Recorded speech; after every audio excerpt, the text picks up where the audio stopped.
Iran மற்றும் America இடையே நீடித்து வரும் போரானது தற்போது அமெரிக்காவிற்கு ஒரு மிகப்பெரிய பொருளாதார மற்றும் ராணுவ நெருக்கடியை ஏற்படுத்தியுள்ளது. இந்த போருக்கான செலவு மட்டும் வரும் செப்டம்பர் மாத இறுதிக்குள் சுமார் $37.5 பில்லியன், அதாவது இந்திய மதிப்பில் சுமார் 3 லட்சம் கோடி ரூபாயை தாண்டும் என பென்டகன் மதிப்பிட்டுள்ளது.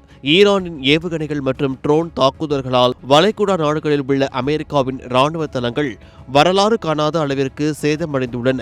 சுமார் 200க்கும் மேற்பட்ட ராணுவ கட்டமைப்புகள் தரைமட்டமாக்கப்பட்டுள்ள நிலையில் அந்த தளங்களை மீண்டும் கட்டி எழுப்ப வேண்டாமா அல்லது வளைகுடா பிராந்தியத்தில் இருந்து அமெரிக்க படைகளை குறைக்க வேண்டாமா என்ற தீவிர ஆலோசனையில் பென்டகன் இறங்கியுள்ளது. வளைகுடா நாடுகளில் உள்ள குவைத், கத்தார், பக்ரைன் போன்ற பகுதிகளில் பல சதாப்தங்களாக நிலைநிறுத்தப்பட்டு இருந்த அமெரிக்க படைகள் ஈரானின் தாக்குதலுக்கு மிக எளிதாக இலக்காகி வருகின்றன. கடந்த மார்ச் மாதம் குவைத்தில் உள்ள ராணுவ தளத்தின் மீது நடத்தப்பட்ட தாக்குதலில் 6 அமெரிக்க வீரர்கள் கொல்லப்பட்ட சம்பவம் அந்த நாட்டு ராணுவ வட்டாரத்தில் பெரும் அதிர்ச்சியை ஏற்படுத்தியது. மேலும் ஈரானின் ட்ரோன்களை தடுப்பதற்காக மட்டும் அமெரிக்கா 1000க்கும் மேற்பட்ட அதிநவீன ஏவுகணைகளை பயன்படுத்தியுள்ளது. இது அமெரிக்காவின் ஆயுத கிடங்கில் பெரும் தட்டுப்பாட்டை உருவாக்கி உள்ளதோடு பொருளாதார ரீதியாகவும் பலத்த அடியை கொடுத்துள்ளது.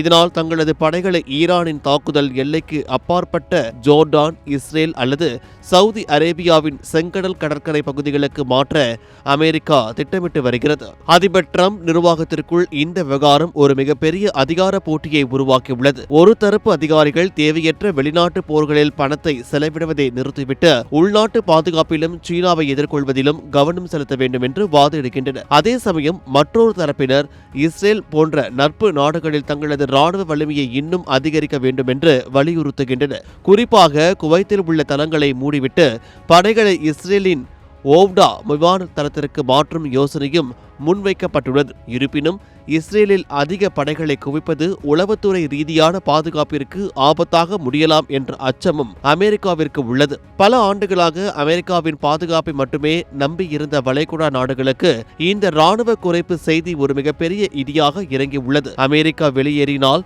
அந்த பிராந்தியத்தில் நிலவும் அரசியல் சமநிலை குலைந்துவிடும் என்று அஞ்சப்படுகிறது. $37 பில்லியன் இழப்பு என்பது வெறும் தொடக்கம்தான் என்றும் சேதமடைந்த தளங்களை சீரமைக்க இன்னும் பல பில்லியன் டாலர்கள் தேவைப்படும் என்பதும் தற்போதைய நிதர்சனமான உண்மை. போரின் தீவிரத்தை குறைக்க வழி தெரியாமல் தவிக்கும் வாஷிங்டன் இப்போது தனது ராணுவ வியூகத்தையே மாற்றி அமைக்க வேண்டிய கட்டாயத்திற்கு தள்ளப்பட்டுள்ளது. இந்த முடிவானது மத்திய கிழக்கு நாடுகளின் எதிர்காலத்தை மட்டுமல்லாமல் உலக அரசியலிலும் ஒரு மிகப்பெரிய மாற்றத்தை ஏற்படுத்தும் என எதிர்பார்க்கப்படுகிறது.